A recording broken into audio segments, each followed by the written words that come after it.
Hello বন্ধুরা, চলে এলাম ইউটিউব চ্যানেলে আরও একবার। তো আজকে আরও একটি মেশিন রেডি হলো বাড়িতে বাজানো। এটার নাম মানে সোনু রয় নামে এক দাদা অর্ডার করেছিল। তো যাই হোক, তার পার্সেলটা মানে মেশিনটা রেডি হয়ে গেছে, দেখে নাও। এটা ভিতরের এখনও কাজ বাকি আছে, কাজ বলতে অনেক কাজ বাকি আছে। এখনও লাইটিংয়ের সুইচ করতে হবে, মোড চেঞ্জ করার। আর এটা লাইটিংয়ের তার আছে, এগুলো সব টাইম মারতে হবে। এটা লাইটিংয়ের বোর্ড, ঠিক আছে, এটা লাইটিংয়ের বোর্ড। এটা আমাদের পিওর কপারের ট্রান্সফর্মার, দেখে নাও, 3 অ্যাম্পিয়ারের আছে। সঞ্জীবের ট্রান্সফর্মার, ফুললি কপার। এটা আমাদের 4440 ভোল্ট, যেটা দেখে নাও ফুললি। একটা কন্ডেন্সার আছে ক্যালটনের 25 ভোল্ট, 4700 মাইক্রোভোল্ট ক্যালটনের আছে। আর ডেকের বোর্ড আমরা ফুল ক্যালটনের দিয়ে দিয়েছি, কোনো অসুবিধা নেই। আর যে কটা টিসি ব্যবহার করেছি সব দামি। আর এতে দাদাকে বলে দিই, এই মেশিনটাই এটাই হচ্ছে একটা 60 ওয়াটের ইউনিট বা 40 ওয়াটের ইউনিট। আর এতে একটা 12 ইঞ্চি 80 ওয়াটের স্পিকার বাজাতে পারবা, কোনো অসুবিধা হবে না। হ্যাঁ, তবে ওমসটা মেনটেন করে বাজাতে হবে, কারণ এই মেশিনে আমি যতই লোড দিই না কেন, ওমসটা আমাদের ঠিক রাখতে হবে। ওমসটা দিতে হবে মিনিমাম 8 ওমসের স্পিকার এতে বাজাতে হবে। 12 ইঞ্চি স্পিকার যদি 80 ওয়াটের বাজাও, এবার ওমস ঠিকঠাক রাখলে মেশিনটা হিট কম হবে। আর যদি ওমস 4 ওমস 2 ওমস দাও, এগুলো কিন্তু সাপোর্ট করবে না। 2 ওমসে মেশিনটা খুব তাড়াতাড়ি হিট হয়ে যাবে এবং খারাপ হয়ে যাওয়ার চান্স থাকতে পারে, ঠিক আছে। এমন যখন কি আমি এখন টেস্টিং করছিলাম, আমি এখন হাত দিয়ে আছি, কোনো অসুবিধা নেই। এতে মানে সেরকম গরম হবে না যদি আমাদের স্পিকারের ওমসটা ঠিকঠাক থাকে। আমাদের 6 ওমসের যেমন আমার বক্সটা আছে, ঠিক আছে, 12 ইঞ্চি দুটো 6 ওমস আছে। টেস্টিং করছি, কোনো অসুবিধা হবে না, গরম হবে না, হালকা গরম হবে। এতে চোং বলতে আমি 60 ওয়াটের একটা ইউনিট জুড়বো এখনই। তো আমি ভিডিওটা একটুখানি পজ করব। তো চোঙও টেস্টিং করব, প্লাস আজকে বক্সও টেস্টিং করব, কেমন কি বাজে তোমাদের দেখাবো। তো দেখো কেমন বাজে। আমি প্রথমে তাহলে চোঙটা জুড়ে নিই।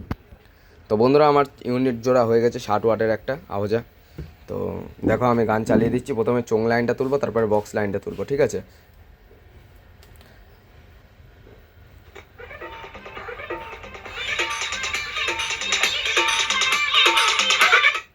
তো কপিরাইটের ইস্যু থাকতে পারে, তাও আস্তে আস্তে টেস্টিং করবো, কেটে কেটে।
তো বন্ধুদের আরও একটু বলি যে এইগুলোর কাজ কি, ঠিক আছে। অনেকজনা বুঝতে পারে না, ফোন করে বলে ডেকবেস কি।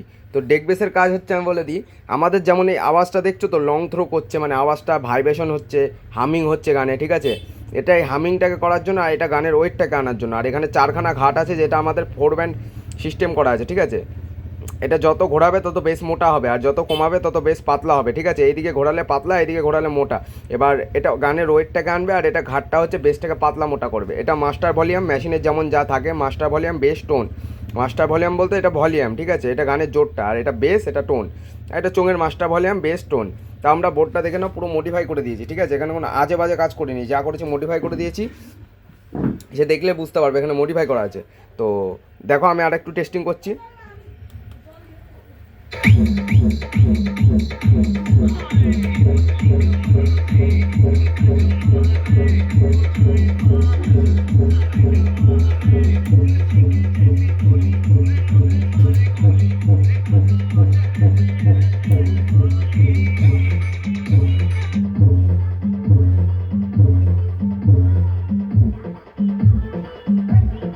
দেখো, এবার লং থ্রো হবে।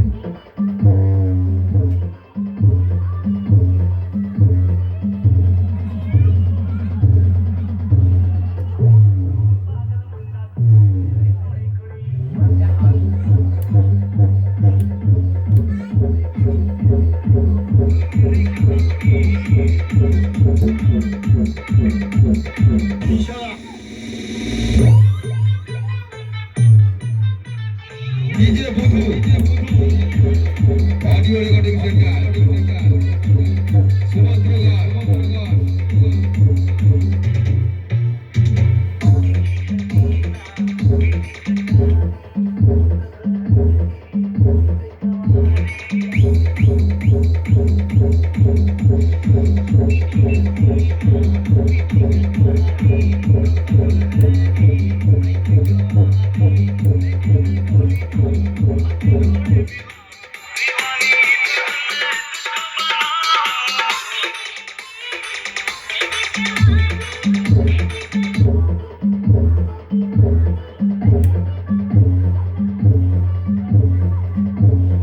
এই যে কেমন হামিংটা ধরে রেখেছে, মানে গান হচ্ছে, গানের ভিতরে হামিং যেটা আছে বেসের সাথে যে হামিংটা ওটা ধরে রেখেছে, ঠিক আছে।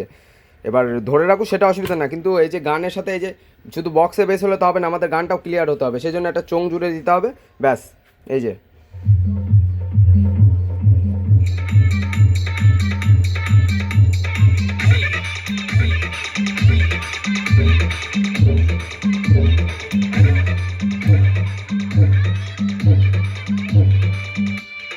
তো যাই হোক, আজকে অনেকক্ষণ টেস্টিং করলাম। তো কারোর যদি এরকম লাগে ফোন করতে পারো, নিচে আমার নাম্বার রইলো। ধন্যবাদ।